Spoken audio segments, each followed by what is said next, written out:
सीमा और हेमंत की शादी को 4 महीने हो चुके थे। शादी से पहले सीमा बहुत खुश रहती थी, लेकिन अब धीरे धीरे उसके चेहरे की खुशी कहीं गायब सी हो गई थी।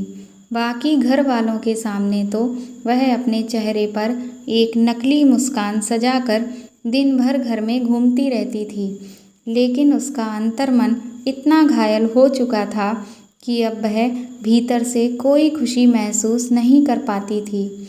उसे ऐसा लगता था जैसे यह शादी करके उसने अपनी ज़िंदगी की सबसे बड़ी भूल कर दी हो और उसकी सारी ज़िंदगी ही इस विवाह के चक्कर में बर्बाद हो गई है।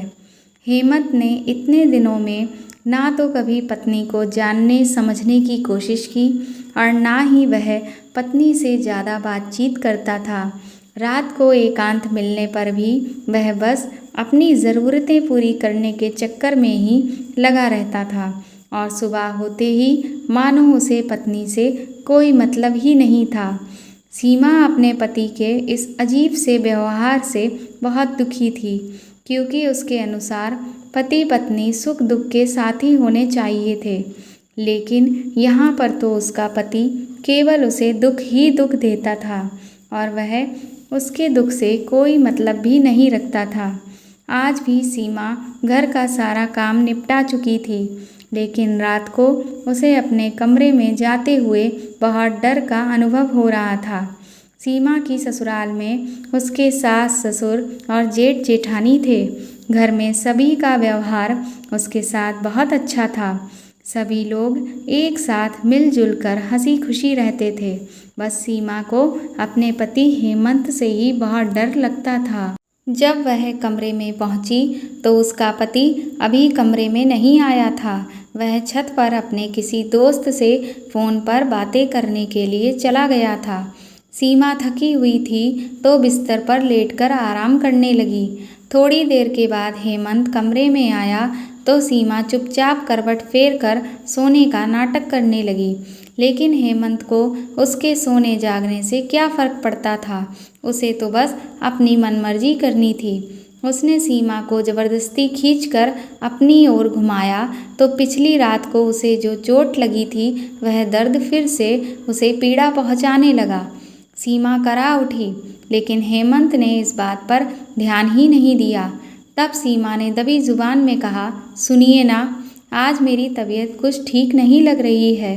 हेमंत ने उसकी बात को नज़रअंदाज करते हुए कहा, तुम्हारा तो रोज़ का ही कुछ ना कुछ लगा ही रहता है, मेरा मूड खराब मत करो। फिर वह अपनी मनमानी करता चला गया और सीमा एक बार फिर से दर्द के सागर में डूबती चली गई। देर रात तक रोते रोते वह कब सो गई उसे कुछ पता ही नहीं चला। अगली सुबह उसकी नींद टूटी तो वह आईने के सामने जाकर खड़ी हुई। दर्द से तड़पती सीमा आईने में अपनी गर्दन और चेहरे पर दांतों के निशान देखकर रो पड़ी तो पति चिल्लाया, अब सुबह सुबह रोने धोने का नाटक लेकर क्या बैठ गई हो तुम? औरत हो तो थोड़ा दर्द तो झेलना ही पड़ेगा। अब मैं अपनी पत्नी पर भी हक नहीं जता सकता क्या? सीमा की आंखों से आंसू बहने लगे और हेमंत पैर पटकते हुए कमरे से बाहर निकल गया। हर रात की यही कहानी थी और अगली रात भी उसके दर्द को नज़रअंदाज करके उसके पति ने फिर उसके साथ हिंसक व्यवहार किया। सीमा समझ नहीं पा रही थी कि क्या शादी होने का मतलब केवल यही है। उसने तो बहुत सारे सपने सजाए थे कि उसका पति उसे खूब प्यार दुलार देगा, उसे अपनी पलकों पर बिठाकर रखेगा, उसके मन को समझने की कोशिश करेगा, हर सुख दुख में उसका साथ देगा, वह अपने पिया के दिल की रानी बनकर रहेगी। लेकिन यहाँ तो उसके पति को केवल उसके तन से ही मतलब था। उसकी शादी को 4 महीने हो चुके थे।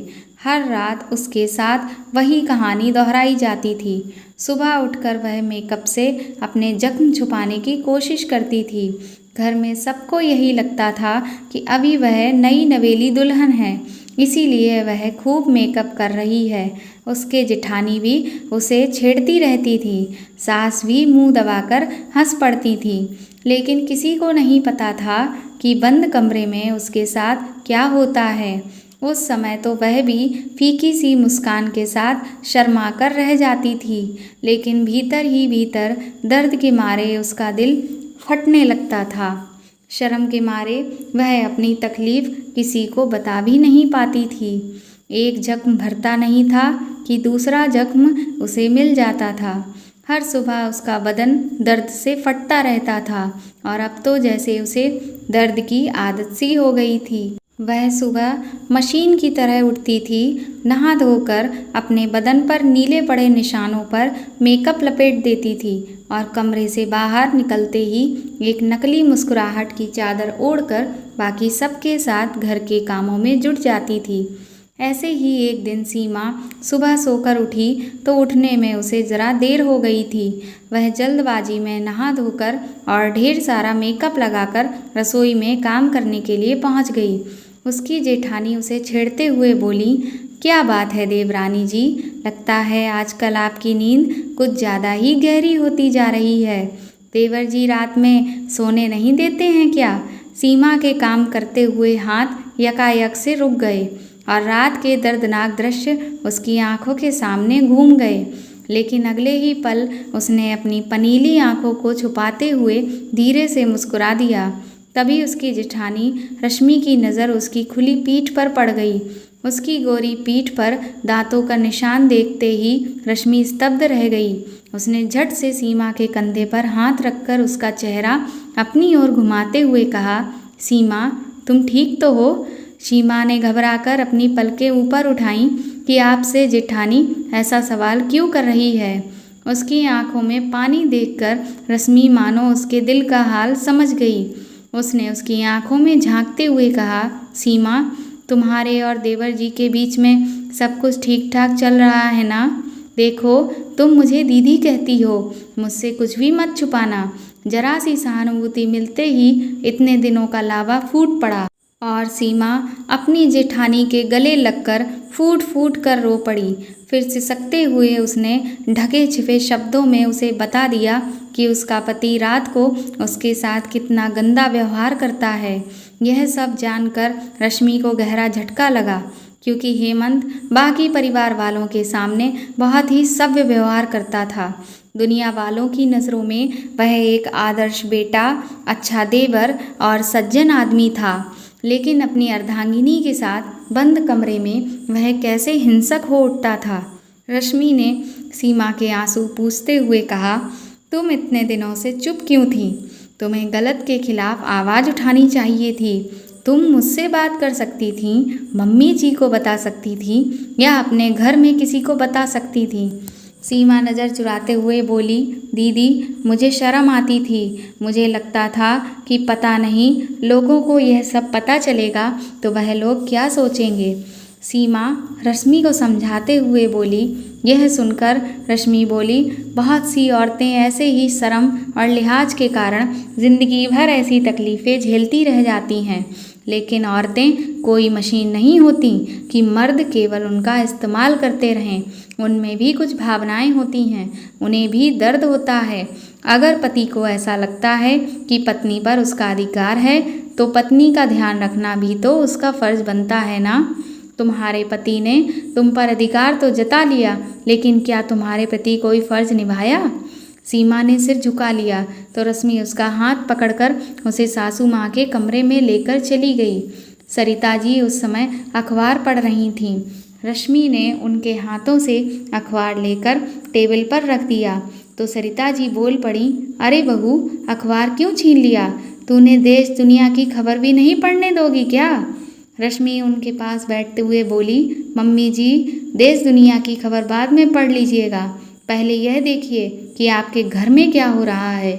इतना कहकर उसने सीमा की पीठ पर का निशान उन्हें दिखा दिया और सारी बातें भी बता दी। सरिता जी अपना सिर पकड़कर बैठ गईं और कहने लगी, मुझे नहीं पता था कि मेरा बेटा ऐसा है।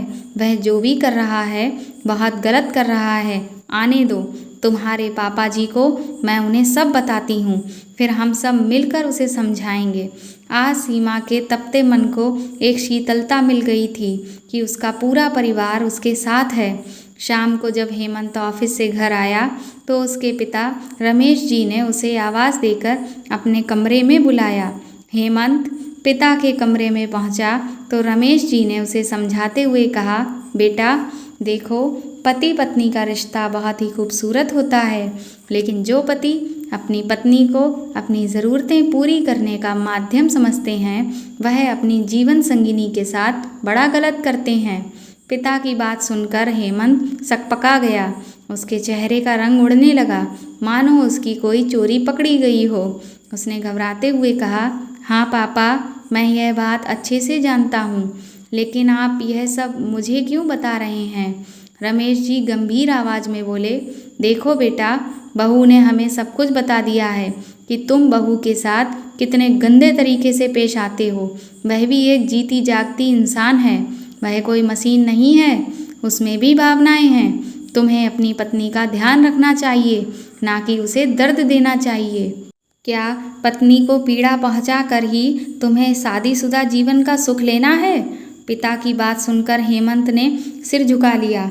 उसे अजीब सी बेचैनी सी होने लगी। वह कांपते स्वर में बोला, पापा, पता नहीं मुझे उस वक्त क्या हो जाता है, मैं एक अलग इंसान बन जाता हूँ। मैं भी उसे तकलीफ़ नहीं देना चाहता था, लेकिन जब वह सुबह उठकर रोती है तो मैं उस पर ही झुंझला उठता हूँ। साथ में मुझे खुद पर भी गुस्सा आता है।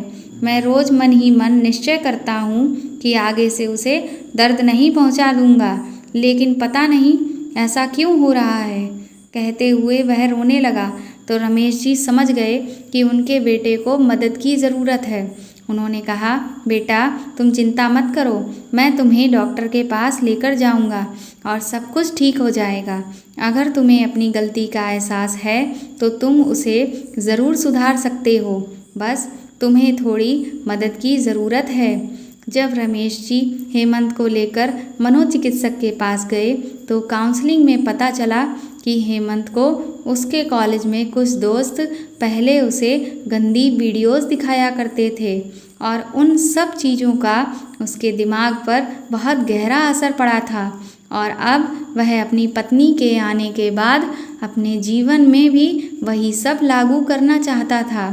डॉक्टर के द्वारा काउंसलिंग करने पर अब हेमंत का व्यवहार धीरे धीरे सामान्य होने लगा था और वह अपनी पत्नी के साथ एक दोस्ती वाला रिश्ता बना रहा था।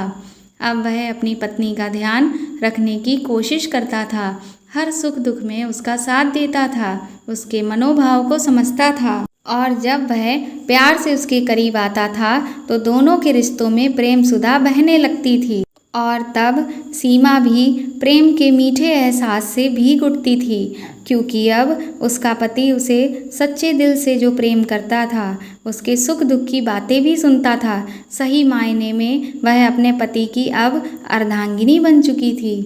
दोस्तों, आपको कहानी कैसे लगी कमेंट करके ज़रूर बताएं। मेरे